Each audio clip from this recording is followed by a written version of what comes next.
દોસ્તો, અંબાણી પરિવારના તમામ સદસ્યો એટલા ધાર્મિક છે એ વાતનો અંદાજો એ વાત ઉપરથી લગાવી શકાય છે કે હાલ આ વર્ષ નવું વર્ષ ચાલુ થઈ ચૂક્યું છે. ત્યારે વર્ષ 2025ના છેલ્લા દિવસે મુકેશ અંબાણી એમના પરિવાર સાથે દ્વારકા મંદિરે દર્શન કરવા માટે પહોંચ્યા હતા. અનેક વખત તસવીરો તો સામે આવતી હોય જેમાં મુકેશ અંબાણી વખત આ મંદિરોએ જતા હોય છે. પરંતુ એમણે વર્ષના અંતિમ દિવસે આ મંદિરે જઈને શું લોકોને મેસેજ આપ્યો છે, શું સંદેશ આપ્યો છે, આખરે આજના વિડીયોમાં આ તમામ બાબતે અમે વિગતે વાત કરીશું કે મુકેશ અંબાણી ભલે આજે વિશ્વના સૌથી ધનિક વ્યક્તિ હોય, જેમની પાસે એવું કહેવામાં આવે તો બિલિયનરોની યાદીમાં સ્થાન પામ્યા હોય, પણ છતાં પણ આજે લોકોને મેસેજ આપવા માગે છે. આખરે શું છે આ એમણે દ્વારકાધીશના ચરણે શીશ નમાવવા પાછળનું કારણ? વિડીયોની શરૂઆત કરીએ તે પહેલાં આપ અમારી યુટ્યુબ ચેનલ ઉપર પહેલીવાર આવ્યા છો અને હજુ સુધી આપે અમારી ચેનલને સબસ્ક્રાઈબ નથી કરી તો વહાલા દોસ્તો, આજે જ નીચે રહેલું બેલ આઇકન દબાવીને સબસ્ક્રાઈબ કરી લેજો અમારી યુટ્યુબ ચેનલને અને કમેન્ટ બોક્સમાં જય દ્વારકાધીશ લખવાનું ચૂકતા નહીં. દોસ્તો, મુકેશ અંબાણી અને નીતા અંબાણી હંમેશા લાઇમલાઇટની નજીક રહે છે. આમ તો અંબાણી પરિવારના દરેક સદસ્યો હંમેશા લાઇમલાઇટની નજીક રહેવાનું પસંદ કરે છે, પરંતુ મુકેશ અંબાણી આજે વિશ્વના સૌથી ધનિક અને ખાસ વ્યક્તિ છે. અને કારણ કે આજે મુકેશ અંબાણીનો પરિવાર પણ એમને ખૂબ સાદગીભર્યું જીવન જીવવાનું પ્રેરિત કરે છે. કારણ કે મુકેશ અંબાણી સિવાય એમના ઘરના તમામ સદસ્યો આજે લક્ઝરીસ લાઈફસ્ટાઈલ જીવે છે, પરંતુ મુકેશ અંબાણી કે જેઓ આજે પણ ખૂબ સાદગીભર્યું ભોજન અને સાદગીભર્યું જીવન જીવે છે. ત્યારે આ મંદિર પ્રત્યેની એમની આસ્થા દરેક તહેવારોની ઉજવણીમાં પણ મુકેશ અંબાણી દેખાય છે. ત્યારે દોસ્તો, મુકેશ અંબાણી, અનંત અંબાણી અને રાધિકા મર્ચન્ટ એવો દ્વારકા મંદિરે દર્શન કરવા માટે પહોંચ્યા હોય એવી વાતો સામે આવી રહી છે.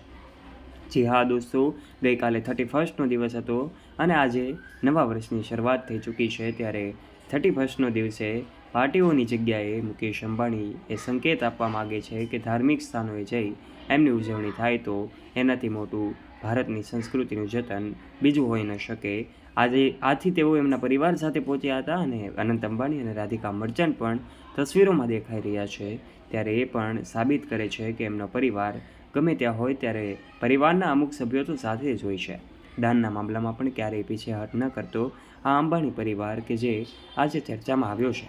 દોસ્તો, અનંત અંબાણી કે જેઓ જામનગરમાં વનતારા અભિયાન ચલાવી રહ્યા છે, તો પછી મુકેશ અંબાણી રિલાયન્સ ઇન્ડસ્ટ્રી ચલાવી રહ્યા છે, જેમાં પણ અનંત અંબાણી સક્રિય હોય છે. પરંતુ આ એમનું કારણ એ છે કે તેઓ એમના વ્યસ્ત સમયમાંથી પણ અલગ અલગ મંદિરોએ જવાનું પસંદ કરતા હોય છે.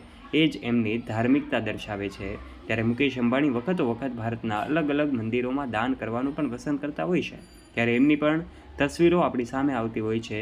ત્યારે આજે ભલે તેઓ વિશ્વના સૌથી ધનિક વ્યક્તિ હોય, આજે વિશ્વના સૌથી ધનિક લોકોની યાદી બનાવવામાં આવે તો મુકેશ અંબાણી અને એમના પરિવારની લક્ઝરીઝ સુવિધાઓ અને એમનું બિલિયનરોની યાદીમાં સ્થાન પામ્યા છે. પણ છતાં પણ તેઓ સૌ ગુજરાતીઓને ગૌરવ અપાવે છે. આ પાછળનું કારણ એ જ છે મુકેશ અંબાણી આજે જ્યારે વિશ્વમાં થાય છે ત્યારે સંસ્કૃતિને લઈને જતા હોય છે. આજે પણ તેઓની આ સાદગીભર્યું જીવન સૌ લોકો પસંદ કરે છે. ત્યારે દોસ્તો, આ એમની તસવીરો આપણી સામે આવી અને ત્યારબાદ લોકોને તેઓ સંદેશો આપવા માગતા હશે કે ધાર્મિક સ્થાનોએ જઈને આપણે શાંતિની અનુભૂતિ કરી શકીએ છીએ. આ વિશે આપ શું કહેવા માગો છો? આપનું મંતવ્ય નીચે કમેન્ટ બોક્સના માધ્યમથી કમેન્ટ કરીને અવશ્ય જણાવજો.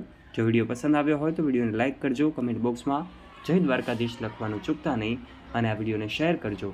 તથા આવા જ ઇન્ફોર્મેટિવ અને રસપ્રદ વિડીયોઝ નિહાળવા માટે વાલા દોસ્તો આજે જ નીચે રહેલું બેલ આઇકન દબાવીને સબસ્ક્રાઈબ કરી લેજો અમારી યુટ્યુબ ચેનલને. ફરી મળીશું એક નવા વિડીયો સાથે. ત્યાં સુધી જોડાયેલા રહો અમારી યુટ્યુબ ચેનલ સાથે. ધન્યવાદ.